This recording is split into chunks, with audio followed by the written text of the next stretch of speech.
Most people, when they grow up, they listen on the radio and they see musicians and singers, and they would like to be a singer. People would like to be able to sing. And it's because of all the 64 arts for which Radha and Krishna are expert in. They're all listed in order of the most important and the most powerful. Number one is singing. The number one art is singing. So people, they would like to sing. So, and sometimes many people would like to be in a band, in a group, and have tour and have records and be heard on the radio. So now with this kirtan, everyone can be part of the band. We all come together and we sing, and we fulfill our desire to express ourselves. Because we're singing from the heart.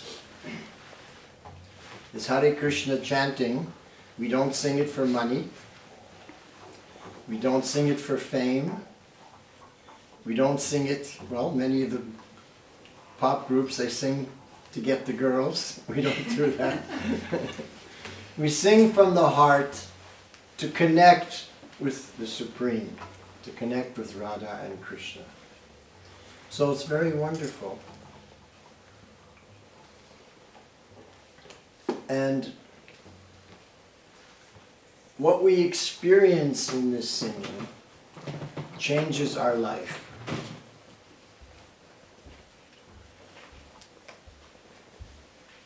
Previously, well, in 1968, should I tell a little story? Yes, please. Yes. In 1968, I was working in the summer for IBM. Now IBM in 1968, that was the beginning of the computer revolution. How did I get to work for IBM? Well, I applied for the job and they had a test, an IQ test. And I whipped through that IQ test and they were, wow, you know, would you like to work for us? I did good on that test for some reason, who knows why. So they put me in the Scientific Services Division of IBM. This was in Toronto, in Canada, to work with the customers who would come to IBM to test out their programs and who were buying computers and everything. So I was the liaison between the company and the customer. So one of my customers was named Mr. Sengupta. He was an Indian gentleman from Bengal. So we started talking about computers and this and that, but soon it shifted to his experiences in India, and it was very interesting. He would tell us all kinds of mystical things. Like how it started was he was wearing a pearl ring on his little finger.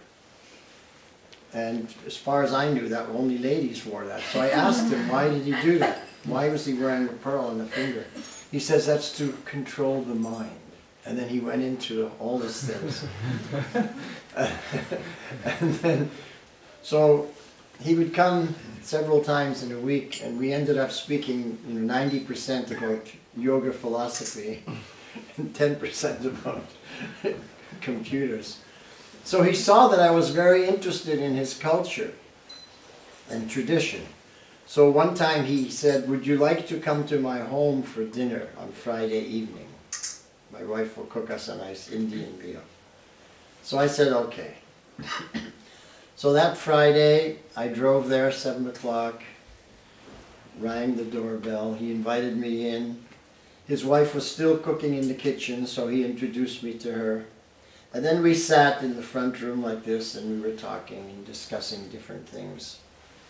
While we were sitting and talking, his wife suddenly came out carrying a tray full of dishes, preparations she'd cooked. She walked past us into another room, put it on a table, and started ringing a bell. I had no idea what she was doing then. But now I understand that she was offering prasad. So that was the first prasad I ever took, 1968, the home of Mr. Sengupta. I can't remember what it was, I have no idea. The only thing I remember was the sweet balls at the end, gulab jamun. I'd never tasted anything so sweet my whole life. So that stuck in my mind. So it was a pleasant evening, and then he said to me that our Indian community, we get together and we have our spiritual program every Sunday. Would you like to come? So I was in a good mood, and I said, okay. So Sunday morning at 11 o'clock, I drove to the address he gave me. It was in downtown, the center of town in Toronto, in a big warehouse-type building. You had to go up the stairs to the 3rd floor, then open a door, and I walked in. It was a room just like this, long. And there were pews, you know, pews that they have in a church. You know, the big, long... Oh, okay, yeah. So they must have purchased them from a church who went out of business. They were all like that. And at the far end over there was a little stage about as high as this harmonium. And there was 3 musicians. One was playing this harmonium, someone was playing drums, and someone else was playing the cartels. So I came in quietly because the program was already going. I must have come late because they were singing, they were, you know, everyone was involved. So I came in and sat at the very back. And then I noticed that what they were singing, they were repeating over and over again. It was very beautiful. But I was trying to understand what are the words. So I was focused, fully listening very carefully what they were saying. And then finally I got it. And they were singing Hare Krishna, Hare Krishna, Krishna Krishna, Hare Hare, Hare Rama, Rama Rama, Hare Hare. And once I could hear that and understood the mantra, all of a sudden a rush of emotion came through my body and tears came to my eyes. And I was very startled by this. I was thinking, why is this music affecting me like this? Because I'd grown up in with music my whole life. I was a violin player as a child. I played in the school orchestra. And then as a teenager, I got a guitar, played in a rock band. So music was always with me, and I was, why is this music affecting me like this? Tears were coming to my eyes. I felt a little embarrassed. And I was looking at everybody else, and they were all smiling and happy. I was the only one that was having this experience. Anyway, I felt very embarrassed. So in the middle of it, I just quietly got up and left because I couldn't control my emotions. Tears in my eyes and everything. So that was the first experience I had of kirtan, chanting Hare Krishna, with the Bengali community in Toronto in 1968. Hadn't heard of Prabhupada, hadn't heard of, you know, the devotees or anything. But that changed my life, that kirtan, because that was late summer, that was maybe August. And on January 1st, I made a New Year's resolution. I was going to give up eating meat. No more non-veg. Just on my own. And because now I was buying books on yoga. I was reading different books. I got a Bhagavad Gita. by someone named Christopher Isherwood. Translation, no purport, just a translation. I couldn't understand a word. But the name Krishna was there. And then different books I was buying. Autobiography of a Yogi. I purchased that book and read that. So then I decided, New Year's resolution, I'll become vegetarian. January 1st, 1969. Then a few months later, now I'm vegetarian. I have bought vegetarian books, how to be a vegetarian, what to eat and everything. And so a few months later, I was walking in the center of town again, and I heard ching, ching, ching, ching, ching, ching. And I turned the corner, and there were the ISKCON devotees doing Harinam in the center of town. And I remembered Mr. Sengupta and that, and I thought, oh, these are people who are into this culture. So they gave me a magazine. I stayed for a while. Maybe I gave a donation, got the magazine, Back to Godhead. And I went back to where I was staying, but I couldn't understand what Prabhupada was saying in the magazine. I had difficulty understanding it for some reason. No brain. But it made an impression on me that here are these people giving up their life, sacrificing their life for a higher purpose, and going in the streets to share this with others. So that was in '69.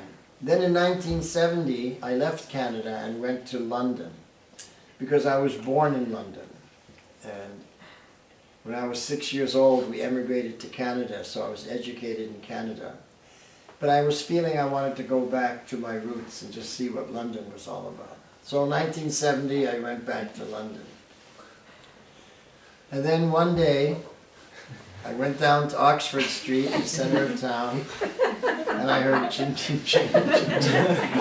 I turned the corner and I thought, oh, they're here too.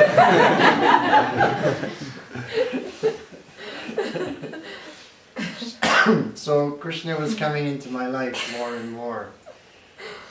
And then, of course, I was a musician at the time. I had left IBM by this time, and I had gone back to wanting to become a musician because I was in a rock band, and I got this job at IBM. But after I became a vegetarian and started reading books on yoga, I was thinking, what do I want to work at IBM for? Why would I want to do this? Of course, if I would have stayed with IBM, I'd be a multimillionaire today. They gave stock options every Christmas to the staff.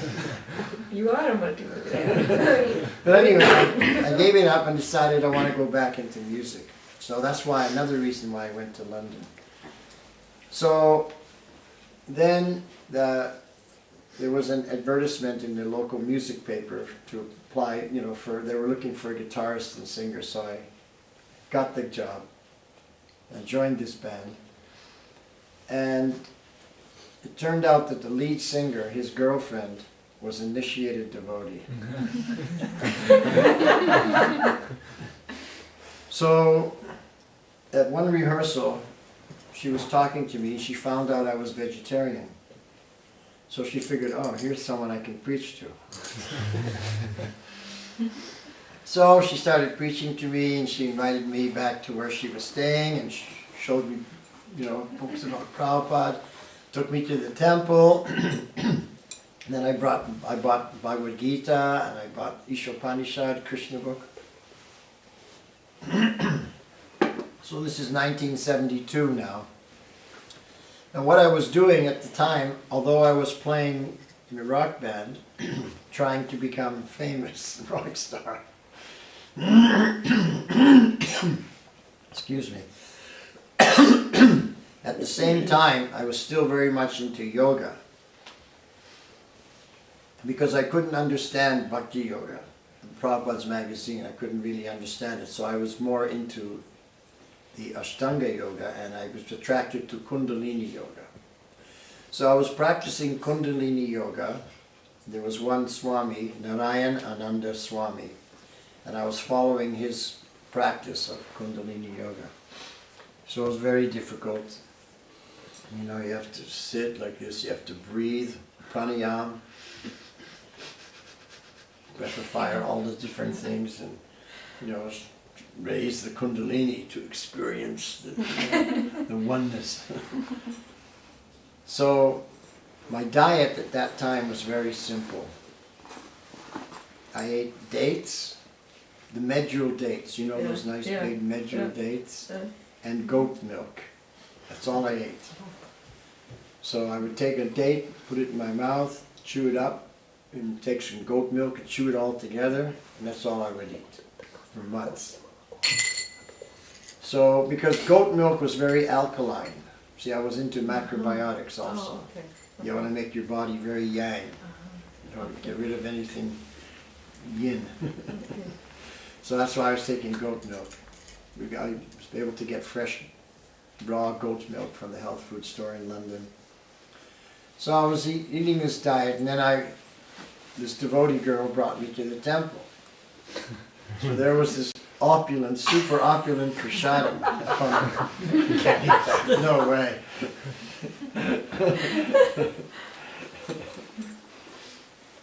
And they were doing kirtan, but it was a very simple kirtan. And I was a musician, so I was thinking, well, it's kind of simple music. It's not really the high level music that I do. We always think like this, the ego.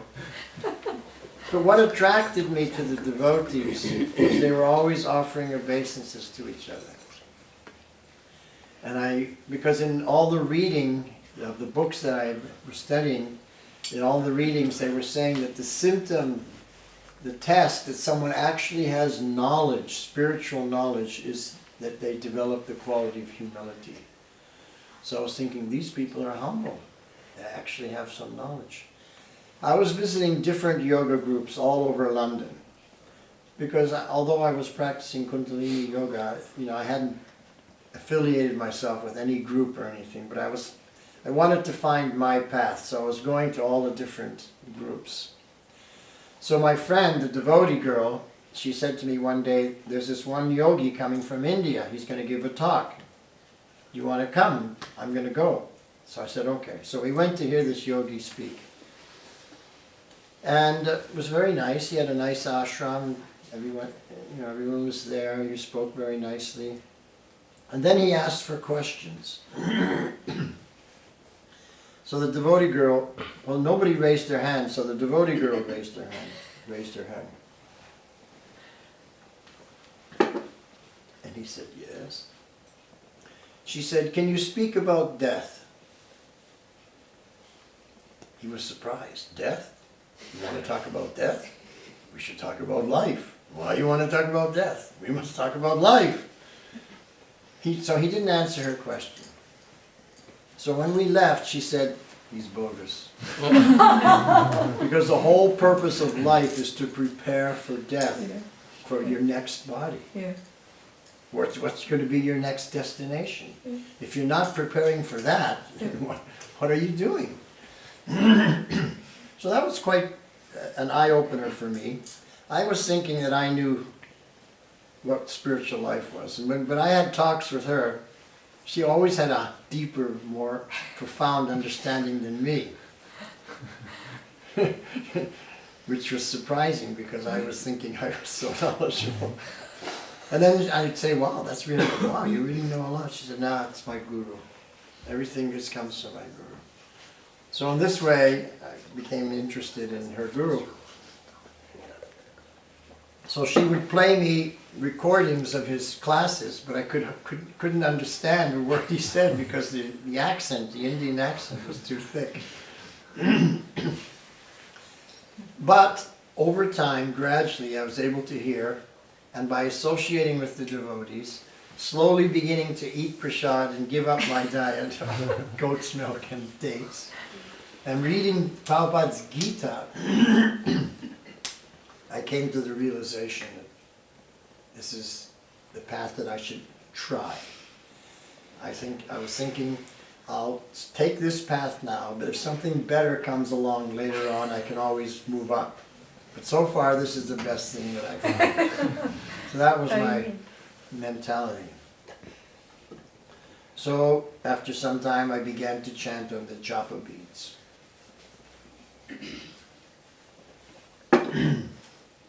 At first I was a little intimidated to chant on the japa beads. She told me, we chant the Maha Mantra Hare Krishna, Krishna Krishna, Hare Hare, Hare Ram, Ram Ram, Hare Hare on each bead. And we do that 108 times, and we do that 16 times every day. I said, oh my God. I was intimidated. But then finally one day, after she was saying, you should try it, yeah, okay, later. So one day I decided, let me try it. So I didn't even have a bead bag. She gave me her beads, and I sat down like this.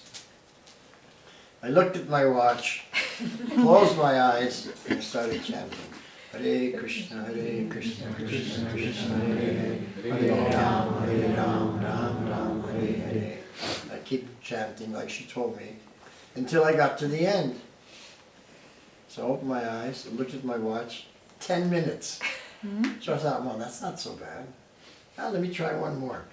Closed my eyes, Hare Krishna, Krishna Krishna, Hare Hare, Hare Ram, Ram Ram, Hare Hare. So I did 2 rounds that first day. She told me that they did 16 every day. So I thought, well, let me double it. Let me do 4 the next day and see how I do on that. So I sat down, real nice like this, closed my eyes. Hare Krishna, Krishna Krishna, Hare Ram, Hare Hare. And then 40 minutes later, because I was always looking at the time, I did 4 rounds. So I was thinking, it's not as difficult as I thought. So the next day I thought, let me do 8. She does 16, let me see if I can do 8. So that day I did 8, and the next day I said, let me try 16. So the next day I did 16. And from then on I just did 16 every day. Wow. However, I was still playing with the rock band. It's not that I came to the temple and shaved up and surrendered. I was still out there trying to make it.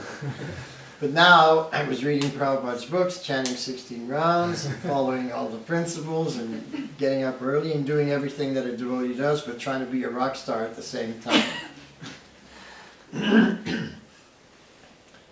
So our band got an offer from a record company in London.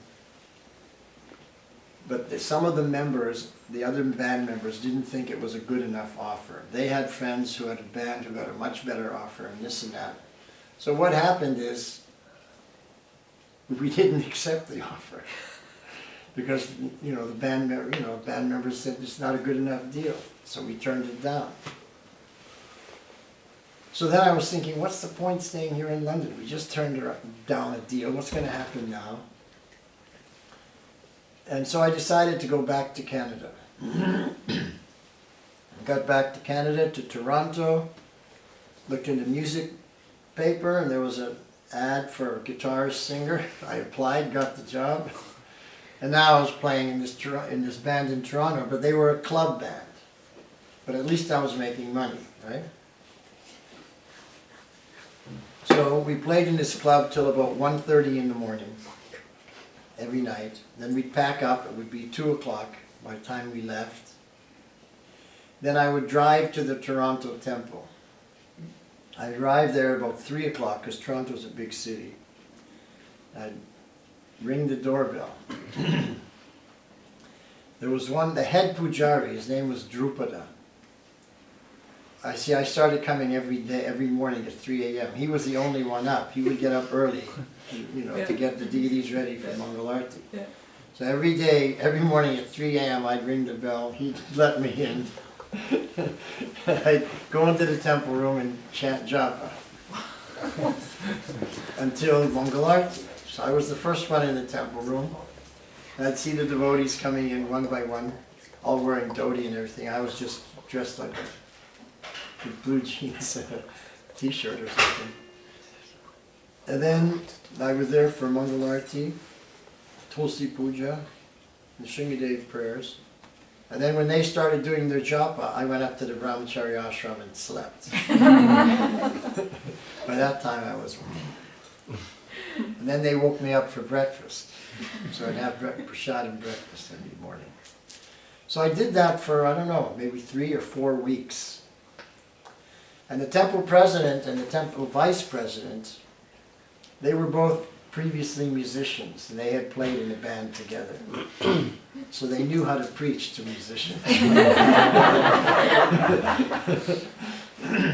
So after about 3 or 4 weeks, they convinced me I should shave my head. I was afraid, I had this long hair with henna in it, I had this earring that I wore dangling down on one side, I was trying to be a famous rock musician. They convinced me to cut my hair, and I was terrified. But after they shaved me up, I looked in the mirror and said, well, I don't look that bad. And then one of the devotees, well, I won't tell that story. But basically what happened was, I got bored with the rock band. Because I got so much into the kirtan, because the temple president and vice president, because they were musicians, they knew how to do kirtan properly. The whole kirtan was like rock music. They'd start off with just the drum. And at a certain point, the cartels would come in.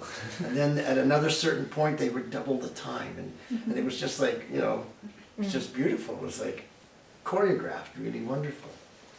And then I remember going out on Harinam on the street for the first time, and I was thinking, wow, this is the real music, So I gave up that band and surrendered. Finally. It took me years. I finally surrendered and joined the temple. But it doesn't matter how long it takes. I remember something Prabhupada said a few years later. He said that people who join very quickly and jump in immediately, they jump out just as quickly. But someone who comes slowly and takes a lot of time, they're going to stay. So I thought, oh, okay, that's good, I took a lot of time. So that was nice. So I was always studying Prabhupada's books. Whenever in the temple, I'd always be reading. Then one devotee said to me, you read too much. Just chant Hare Krishna, and all the knowledge will come to you automatically. Of course, I didn't believe it. But you know what? He was right. Over the years, I found out he was right. That doesn't mean that I don't read the books. I still read the Prabhupada's books, his conversations, his letters, his classes. I study them. But by chanting Hare Krishna, what happens is it cleanses the heart. Because deep down, behind all these layers of negativity and false ego and anger and lust and envy and greed and pride and arrogance and illusion, behind all that is a pure spirit soul. Eternal servant of Krishna, who is eternal, Sat, Chit, full of knowledge, and Ananda, full of bliss. And when we reach that platform, then we're in full knowledge, full bliss. Studying the books is to give us the inspiration and the confidence and the faith to carry on till we get to that place. Confirmed.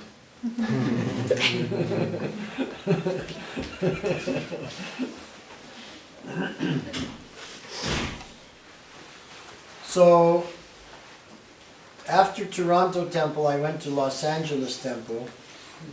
Of course, I didn't mention that while I was in London, I met Srila Prabhupada there on many occasions. And then I went to Los Angeles and I met Srila Prabhupada there also. And I got initiated there in San Francisco, the Rath Yatra. And then in about August 1975, Srila Prabhupada requested some people to come to India. for our Indian mission. So I volunteered. And then I went to India. And then I went to, of course I flew into Delhi. No, actually I didn't fly. That's right. I went overland. I flew to London, and then from London I went overland through Europe, through the Middle East, through Iran, Afghanistan. Now you can't do that, but in those days you could. And then I arrived in Pakistan. I was in Lahore, then we went to the border. I went into India. And the first place I wanted to go to was Rishikesh, because I'd read about Rishikesh. So I got a train to Rishikesh. And on the train to Rishikesh, I saw an Indian gentleman wearing dhoti, tilak, shaved head and a sika, sitting in the same car as me, and I was thinking, wow, a genuine Vaishnava, an Indian Vaishnava. Wow, what should I do? Should I, offer obeisance, touch his feet? I was thinking, what should I do? And then while I was thinking like that, he pulled out a pack of cigarettes and lit it up.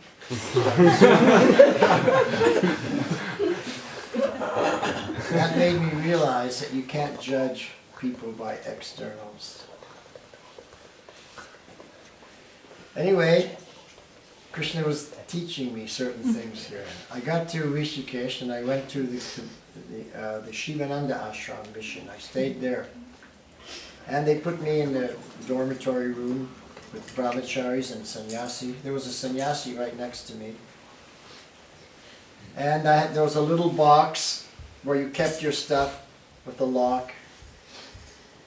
So I was there only about 3 or 4 days, and I came back, my box had been broken open, and all the money I had was gone. I didn't know who it was, but I suspected that sannyasi for some reason, So there I was in Rishikesh without any money. The money I had was to go back. So there I was now, stuck in India. Now in those days, I didn't need a visa. British passport didn't need a visa in those days. Now they do. So I had to beg 20 rupees from someone, and I took a train down to Delhi, to our temple there, and then I went to our temple in Vrindavan. And I ended up staying 5 years in India. And that's where I really learned kirtan. I really dived into the kirtan, especially when I went to Bengal. Mayapur. I went to Calcutta and then Mayapur, and I was thinking, wow, this is the home of Mr. Sengupta, where I first hear kirtan. And now the kirtans there were like very deep, very powerful. I remember one morning in Calcutta temple, after class, Prabhupada had given class, and we would sit out on the veranda. Is that what you call it here? Mm-hmm. Overlooking the street, because it was hot. And we would all take breakfast prasad. So I noticed coming down the street some musicians. They were carrying mridanga and a harmonium strapped on the shoulder. They were walking down the street. And then as they came closer, they looked up and they saw all these foreign devotees sitting there, dressed like, and eating, taking prasad. So immediately they stopped and started chanting Hare Krishna. So I was enjoying it, but some other people started criticizing. Oh, just see, they're only chanting Hare Krishna to get some money. So just then, one of Prabhupada's servants, I can't remember who it was, came out of Prabhupada's room. He walked past us, walked downstairs, and he gave some money to these people. They thanked him, and they stopped and they left. And then there was a whole discussion going on. So when he came back, people said, "What happened? You gave money to these professional kirtan people? Krishna's money? Why did you do that? No, I didn't do it. Prabhupada told me to give. Prabhupada told you to give money to them? What's the meaning? Why did he do that? I said, I don't know. Please ask him. So I said, okay. So he went back in the room. We were all wondering, wow, what's going on here? Because what we heard was that professional musicians, you don't chant Hare Krishna for name or fame or money, being a professional. You just do it for love of God. So then after about 5 or 6 minutes, he came back out again. What did he say? What did he say? This is what Prabhupada said. We have enjoyed their kirtan, therefore we are indebted to them. Give a few rupees, clear the debt. That's what Prabhupada said. And that stuck with me. So in those days we used to travel by train a lot.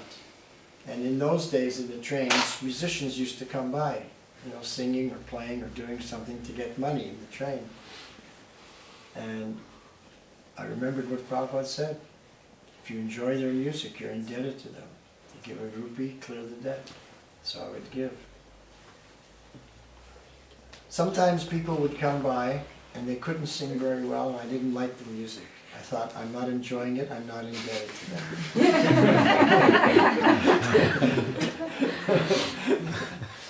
Even later on, after I left India, I was in New York. Down in the metro in New York, there's always musicians playing. And in London also. And if I stopped and I liked their music, I thought, well, I'm enjoying it, they're really good. I gotta give £1, I gotta give $1. Clear the debt. But if I didn't like them, that's good. Just moved on. So this is very interesting. So a few years later, I was telling this story to some devotees, and there was an Indian lady there, and she said, and when I told this story, she said, my mother also told me that. So this is something that in India they know this. That if you enjoy something from somebody, you're indebted to them, and you have to clear that debt. You're receiving, so you have to give. So what I received from Srila Prabhupada was the greatest gift of all, and that was this process of Bhakti Yoga by which we can escape from repeated birth and death, from reincarnation.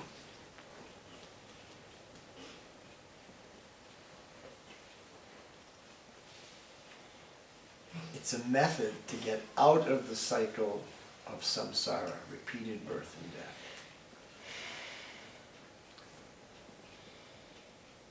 Now, the fact that we're all here today means that in our last life, we were not successful. We didn't escape reincarnation, and we took birth again.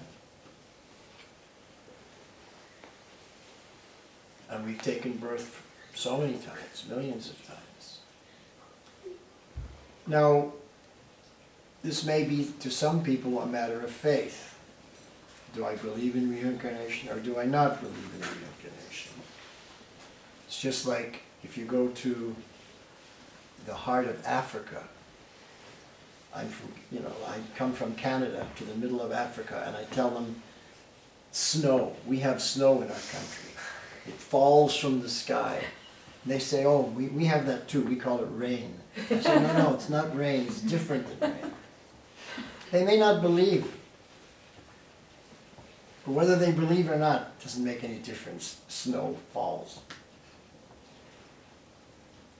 Now, if I was to take one of them to Canada and say, look, here's the snow, and he sees it, oh my God, you were right.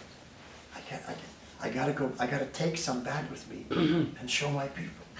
So he gets a styrofoam box, he puts the snow in there, he flies back to Africa, and when he opens it up, everybody says, yeah, rain, just like we told him.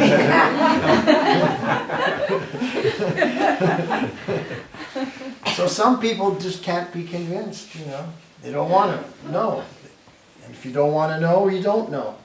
Henry Ford Ford motor vehicle. In his office, behind his desk was a big sign. And anybody who came in to see him would see this sign first. And this is what it said: if you think you can't do it, you're right. If you think you can do it, you're right. So our mentality depends if we're successful or not. If you think you can't do it, then you're not going to be able to do it. If you think you can do it, you'll do it, one way or the other. So it's the same with anything. Now sometimes people ask me, how is it that Srila Prabhupada, one man at age 69 years old, was able to spread this teaching all over the world? What was it that he said that convinced everybody?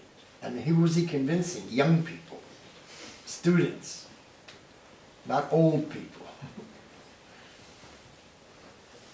When Prabhupada left at age 69, he wasn't even in good health. His health was poor. Nobody goes to start a mission in poor health, what to speak of if you're age 69. But he was determined. He later told us that Lord Chaitanya had prophesied that the holy name would spread to every town and village. So Prabhupada came to the conclusion that if he said that, it must come true. That means there's people waiting for someone to come and give them the holy name. So he was convinced, if I just get there and give it to them, they're waiting for it. So even though he was in poor health, he got on that ship and he went to America. And on that ship he had 2 heart attacks. Not 1, 2, because his health wasn't very good. But he was determined. If you think you can do it, you're right. And what did he say that convinced us, convinced everybody? This is what he said. He explained who Krishna was and explained the mantra. And then he said, you don't have to give up anything to take this to this path. You don't have to give up anything. You just add Krishna to your life. See, people don't like to give things up. Subtracting. Nobody likes to subtract. To add? Oh, we can add. People like to add. When the first place he went to, although he arrived in New York, he took a bus to Butler, Pennsylvania, where he had been invited and had got a sponsorship. So from one Gopal Agarwal. But that Gopal had left India and married an American woman, Sally, and gave up all his Indian culture and tradition and became an American. So even though he was from Mathura, from the holy place of Mathura. So in that refrigerator was all kinds of non-veg food. Dead chickens, dead cows, pieces, that they would cook and eat. So Prabhupada, he didn't say anything. He just suggested, he said, no, I'm here, your guest. You've invited me to come to this country. You're giving me a place to stay. I'd like to reciprocate because I feel indebted to you. So why don't you allow me to do the cooking? I like to cook. I'll cook for you. So they said, oh, great idea. So he would cook for them. So then he would offer. So they were eating Prabhupada's cooking that he offered to Krishna. So very quickly, Sally started to feel guilty. Because every time Prabhupada would open the fridge, there was all this dead animals. So one time when Prabhupada was putting some vegetables in there, she came and she said, please forgive, please excuse us that we're not at your standard. You know what Prabhupada said? Think nothing of it. Think nothing of it. He didn't say this is wrong, you should give it up, this is bad for your health, and nothing. Think nothing of it. Because he knew as long as they were eating prasadam, and of course he would chant Hare Krishna and talk to them about Bhagavad Gita and everything. As long as they were eating prasadam and hearing about Krishna, they would become purified. They would give it up on their own. Shakespeare is famous for saying this: "A man convinced against his will is of the same opinion still." So you can't really convince people to do something against their will. So that's how Prabhupada spread this movement. Just add Krishna to your life. You don't have to give up smoking, you don't have to give up intoxication, you don't have to give up anything. Just add Krishna to your life. He knew that by adding Krishna to their life, they'd become purified, and then they would give up the bad habits by themselves. Now, if they wanted to come and join the mission and live in the temple, then you'd have to follow the rules of the temple. But as long as you're living outside, you don't have to follow the rules of the temple. You just add Krishna to your life. And in this way, you become purified. You give it up on your own, and you end up taking the path of Bhakti Yoga. Now I know that it's true because that's what happened to me. I didn't even know Prabhupada. I just heard from Mr. Sengupta. Took the prasad, heard the Hare Krishna Kirtan. I gave it up on my own, became vegetarian. Got into yoga. So the process is powerful. It really works. So we don't have to convince anybody that it works, because if they test it, they'll find out. That's another thing Prabhupada said. He said, you don't have to accept what I tell you. You don't have to believe anything I tell you. But intelligent people, they don't accept things blindly. So test it out. So he would say to them, just chant this Hare Krishna mantra 15 minutes in the morning or 15 minutes in the evening for 1 or 2 weeks, and see for yourself if there's a change in your life. If you're benefited, it doesn't cost you anything, we're not charging. Test it out for yourself. Intelligent people do that. So that's what we did. Tested it out. It works.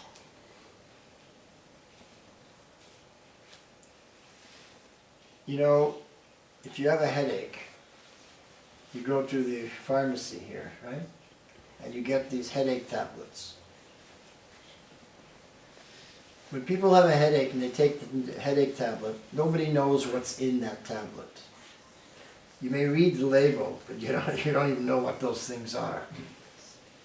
You take the tablet with water, and you have no idea how it works in the body. But your headache goes away. So whether you believe or don't believe, it still works. Whether you know or understand, it works. You don't have to know. You don't have to understand. You don't even have to believe. It works. It's the same with this Mahamantra. You don't have to understand it. You don't have to believe in it. But it works. You test it out and it works. The only one thing is you have to do it correctly. So let's go back to that headache medicine. You have a headache, you got your tablet, but you didn't read the instructions, swallow it with water. So you take the tablet, put it in your hand, and put it on your forehead. 1 hour, 2 hours, 3 hours go by, still headache is there. It's the same tablet, but you did it wrong. So similarly with the Hare Krishna mantra, it's the same mantra, but if you do it wrong, you don't get the result. So what is it doing it wrong? Doing it wrong is to have a negative mentality towards other people, especially the devotees. Finding faults, criticizing them, either just in your mind or verbally. That's like putting a tablet on your forehead. But if you're in a humble mood and respectful, with respect and with dignity, it works. And that's how Prabhupada spread the movement all over the world. That's why we're all here today. Sometimes people think, I'm just one person. What impact can I have on the world? But look at Prabhupada. He was just an old man at 69 in poor health. And look at the impact he had on the world. Otherwise we wouldn't be here today. None of us. Not a single one of us. It's only because of him that we're all here today. That's the impact one person can have. And now he's given you the same thing that was given to him by his guru. And you can now take this process of bhakti yoga, share it with others, and improve the world. Bring the level of consciousness higher in Switzerland. And it's very simple. We just sing. We sing this Hare Krishna mantra. We take prasadam. We talk higher subject matters.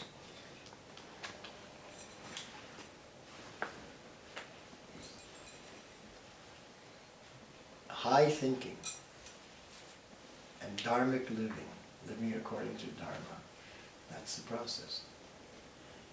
So we're going to do a little more kirtan. But before we do, I just want to ask if there's any questions. Does anybody have any questions? Yes? I have one thing. Recently I just read through this whole idea behind the Maha Mantra being a prayer. Prabhupada often saying it's like, please Krishna, engage me in your service. And recently I also read a scroll from Bhakti Thakur, where he's saying Maha Mantra is not seen to see as a prayer, it's rather simply Nam, it's a constellation of Nam. It's not. And perhaps you could say a few words on the difference between prayer and Nam. Okay. So, what is the mantra? It's the question, basically. How do we define it? Because some people say it's like this, some people say it's like that. What is it really, right? But like I said earlier, you don't have to know that. But if you want to know, the holy name, the mantra, is the sound vibration of the Supreme Lord, Sri Krishna and Sri Radha. That's what it is. Within that Maha Mantra is Radha, Krishna, and their loving relationship, their lila. There's two main bhavas, which means two emotions of exchanges of love that are contained in the Maha Mantra. It's the Sambhog Bhava and the Vipralambha Bhava.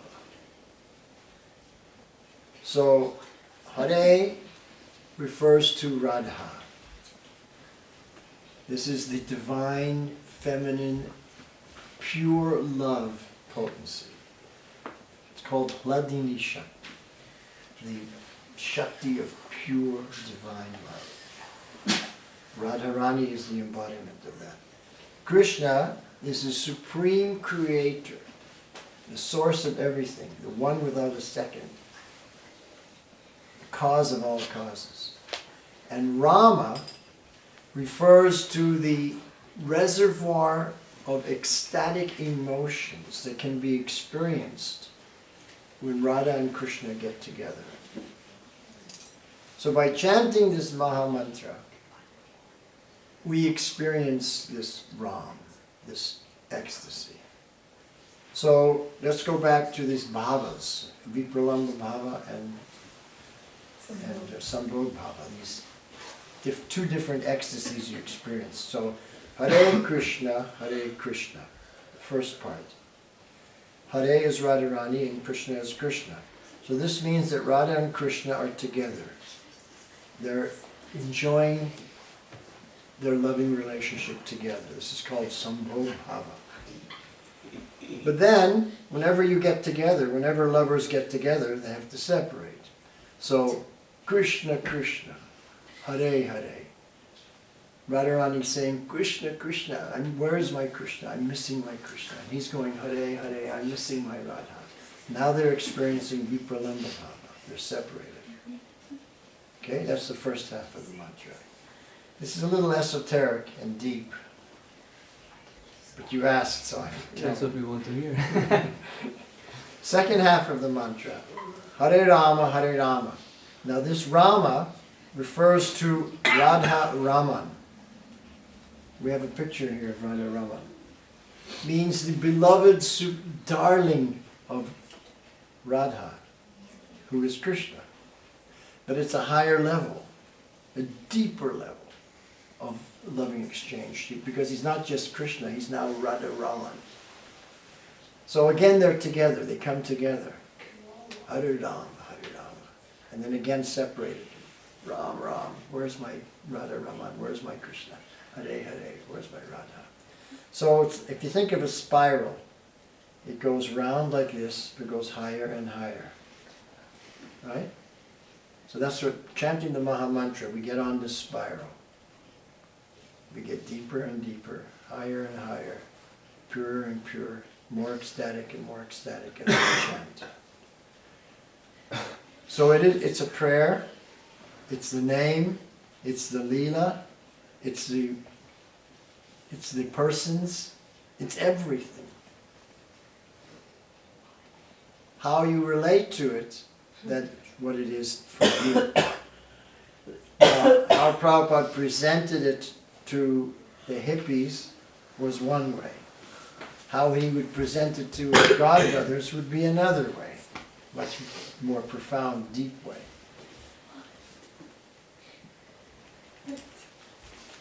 So for me, what's my understanding of the Maha Mantra? For me, I don't even think of it as a mantra. I don't even consider it a mantra. What it is for me is a love song. And I'm serenading the divine God. Just like when you love someone, you sing a song of love to glorify them. So for me, it's just a love song. And I want to enter into that loving mood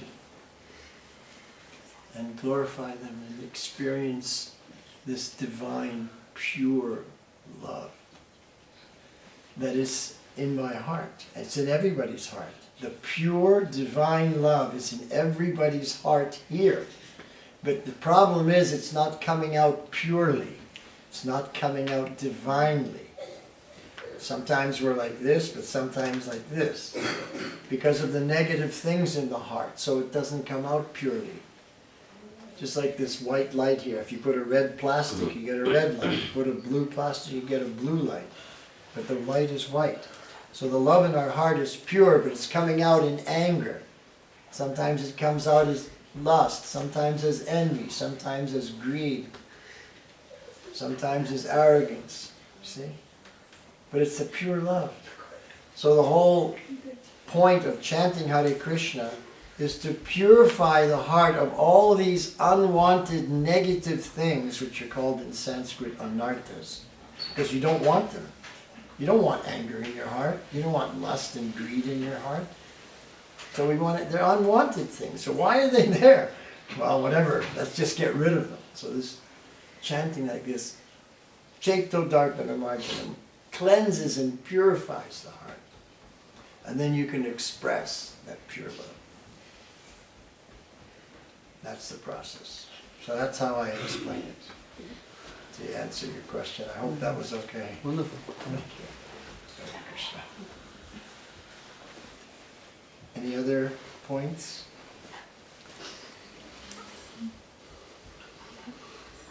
Or if anyone has some doubt, it's always good to clear a doubt.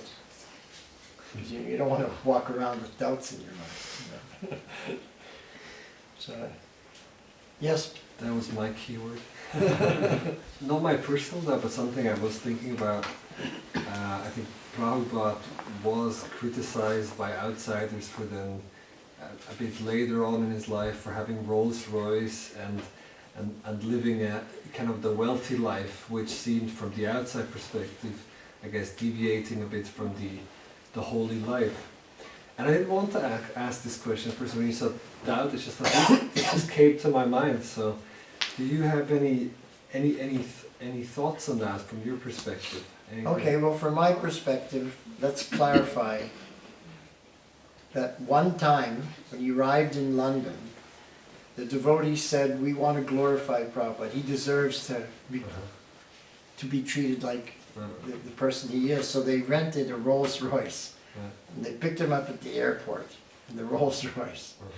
That was picked up by the newspapers and he was criticized. Oh yeah. Just one time. And it wasn't even him, it was his disciples that wanted to do it. Yeah. So the point is this, that if people want to criticize, they can pick anything and criticize. Yeah. Absolutely. You know, like there may be a beautiful woman, and some other ladies are a little envious of her. And so maybe she has a little spot here. So, oh, they just focus on the spot. Oh, this looks terrible, so, you know. Mhm. Prabhupada used to give the example, the full moon is very beautiful. But it has spots on it also. So, there are going to be people who are not pure, who are not your well-wisher. They only want to find your fault. You can never appease them. It's impossible. So what we want to do in our life is not be the fault finder. We want to be the well-wisher. We want to wish everyone well. We want to be a friend to everyone rather than an adversary. We want to see the good in people. We don't want to see the bad. We don't want to drag people down. We'd rather lift them up.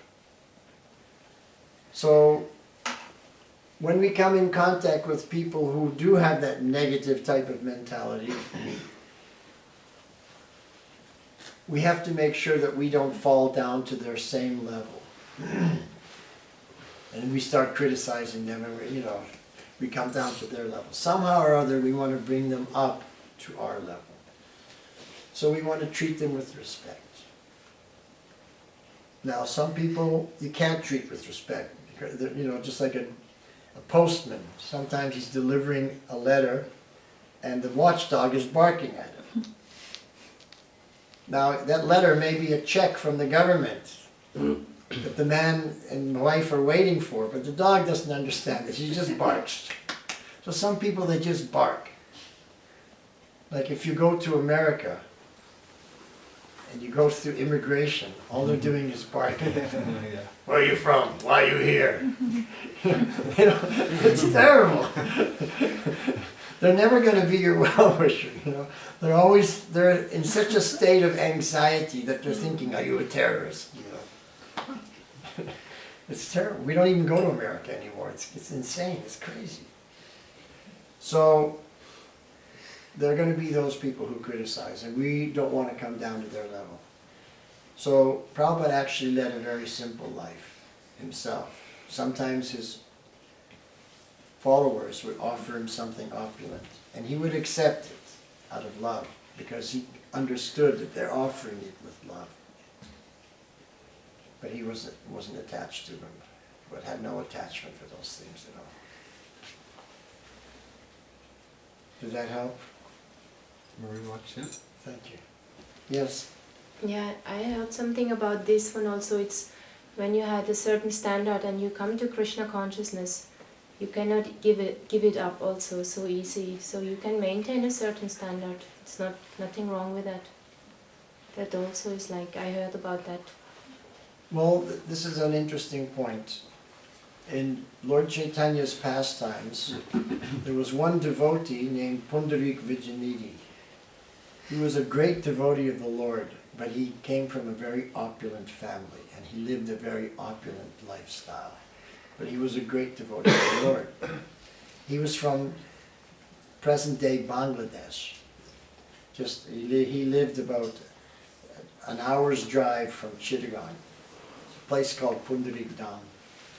Anyway, so he came to Navadvip to see Lord Chaitanya. Now, there were two brothers from the same village as Pundarik.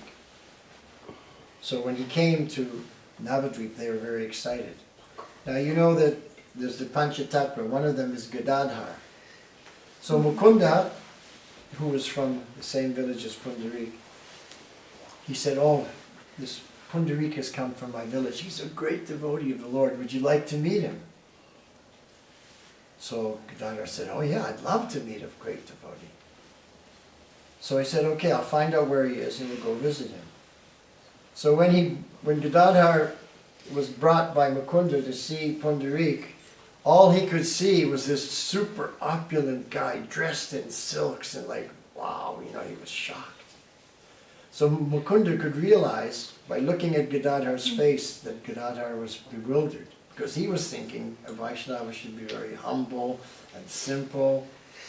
And so Gadadhar was thinking, was Mukunda playing a joke on me or anything, or what? So then Mukunda quoted a verse from the Srimad Bhagavatam. And he was this beautiful singer, by the way, Mukunda. So when he sang this verse, it was very beautiful. And when Pundarik heard this verse, he went into ecstasy. And he fell down from where he was sitting. And his hairs were standing on end, his heart was palpitating, he lost his breath. And then Gadadhar could realize, oh my God, this guy's really a pure devotee. Just by hearing that verse, he's exhibiting ecstatic symptoms. So then he went over to Mukunda and he said, I committed a great offense in my mind. How can I solve this problem? How can I alleviate that great offense? And Mukunda said, well, why don't you ask him to accept you as his disciple? That would do it. So he did, and that's how Gadadhar became the disciple of Pundarik Vidyanidhi. So we can be in any position. I said earlier, we can't judge by externals, right? So it doesn't matter if you're rich or poor, black or white, male or female, Indian or Swiss, it doesn't matter. The only thing that matters is what's in your heart. Okay? Yes? Yeah, I just felt like it's a good experience to have experienced maybe different external positions like that, and one can realize what I'm really ready. I mean, like if you have experienced a material life, or if you have experienced renounced life or whatever, and you realize what is your nature, because when you don't really realize your nature, you try to be something which you are not, you cannot progress also in spiritual life, I Right. think. Trying to be something that you're not is artificial. Even Shakespeare said, to thine own self be true. So if you're a woman, you can't behave like a man. It's not going to work. If you're a man, you can't behave like a woman. It's not going to work. So we have to follow our nature. Some people are renounced by nature, and for them it's easy to be renounced. For other people it's extremely difficult. It doesn't matter what your situation is. The only thing that Krishna is interested in is one thing only, and that is your heart. Is your heart full of love? That's all he's interested in. He doesn't. For him, what we consider opulent is nothing. For him, it's like you look at two ants, this one's more opulent than the other. We can't tell. Maybe amongst the ants, they're thinking he's got a better room than me. But from our position, they're all the same. So from Krishna's position, we're all just on the same level, struggling, to become spiritually aware of who we are. So let's just be true to ourselves, open up our hearts, embrace everyone, love everyone, see everyone as spiritual, not as a body, and not judging people, evaluating people, finding fault with people, but just being everyone's well-wisher. And that's pleasing to Krishna, because he's everyone's well-wisher. So if I want to be Krishna conscious, I can't have a different consciousness than Krishna. He's everyone's well-wisher. I should also be everyone's well-wisher. If I have a different opinion than Krishna, then how can I say I'm a follower of him? You understand? Did that answer your question? Oh, was it a question? I don't know. Oh, well, was that okay? Yeah, sure. Oh, thank you. Okay, so should we do a little more kirtan? Yes, please.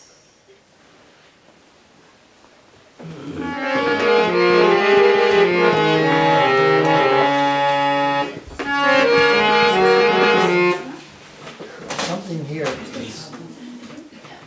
Yeah, there's a sound. Sounds like music. This one.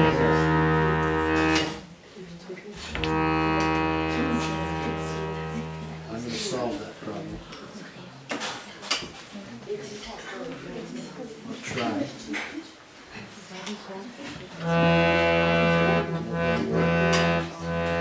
Okay, this thing is a little weak, that's why.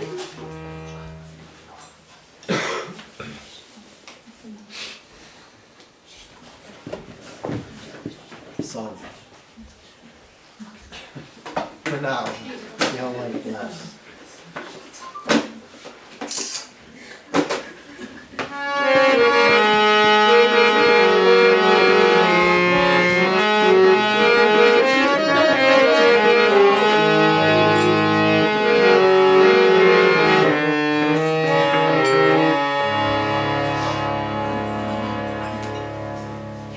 So we said that earlier that this, what we call a mantra, is actually not a mantra.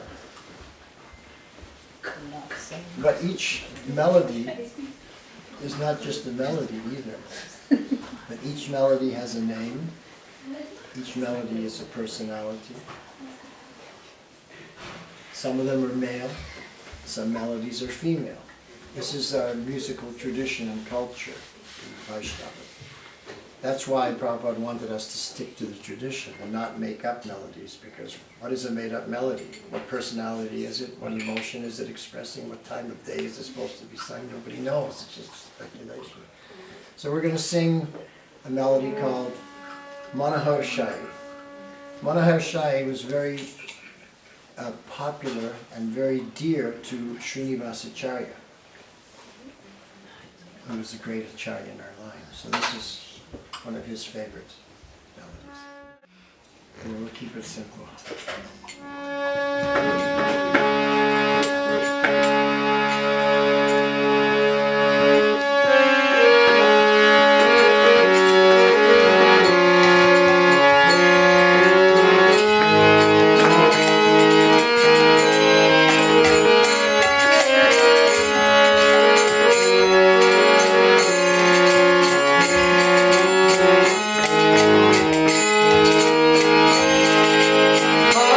Hare Krishna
A.C. Bhaktivedanta Swami Srila Prabhupada Ki Jai.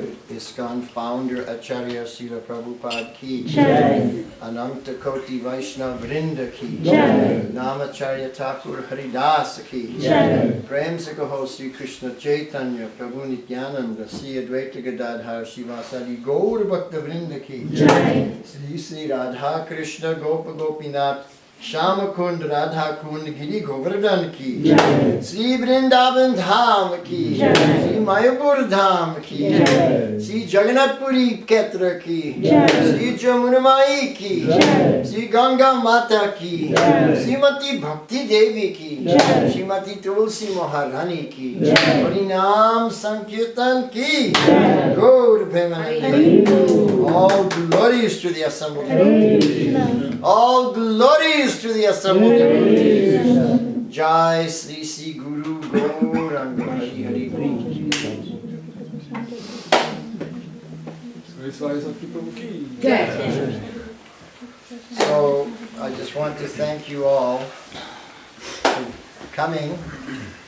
This gathering is a very wonderful gathering, and I'm very happy and honored that you've invited me also to come to share with you this wonderful evening. We just arrived from India, from Vrindavan, just yesterday. And we did a little program in the temple, and this is our first kirtan going out to the people. Such wonderful people also. So we're very happy to meet you all. I know you just came from Vrindavan yesterday, so you must be jet lagged as well. I hope it's not inappropriate. I was hoping or wondering if it's possible. Could you sing Manamo Mandire? Would that be possible tonight? Just asking. In other words, you want just a concert. I'll sing. No, we have songbooks. I'll distribute the songbooks if you want. I mean, devotees more or less know the song. So. You know that song? For the others, I'm sure they've heard of it as well. Most of them. Well, it's not as simple Okay. as it is just to listen to a CD. Yeah. But if we want, if we want to all sing a song together, we could do something like Jai Radha Madhav. It's a little simpler. Okay. Is that all right? Okay. And- Or people have been sitting for a long time, maybe they're hungry. Okay. Maybe they just want to, You think after Prashad then would that be possible? I don't know. Let's ask them. What does everybody want? I also would be nice. Small mandir. So this is a Bengali song that was written about 150 years ago. And it's called In the Temple of My Heart. So I'm going to read the English translation first. Please, please reside in the temple of my heart both day and night, O Krishna Murari. Devotion, love, flower garlands and sandalwood, please accept them and delight my heart. In life or in death, I worship you with these offerings, O beautiful one who enchants my heart. O son of Nanda, please come, and then I will offer your arati ceremony with the lamplight of my love. The waters of the Jamuna river cascade incessantly from my eyes in separation of you, O Giridhari. May I pass my life absorbed only in songs of your praise, O Krishna Murari. So it's like a song of love, of glorification to the object of our love.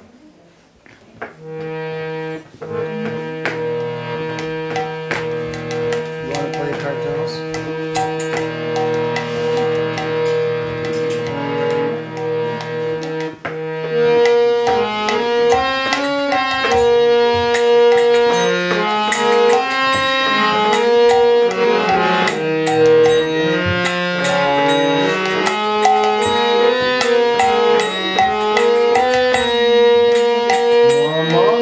Mama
Vielen Dank.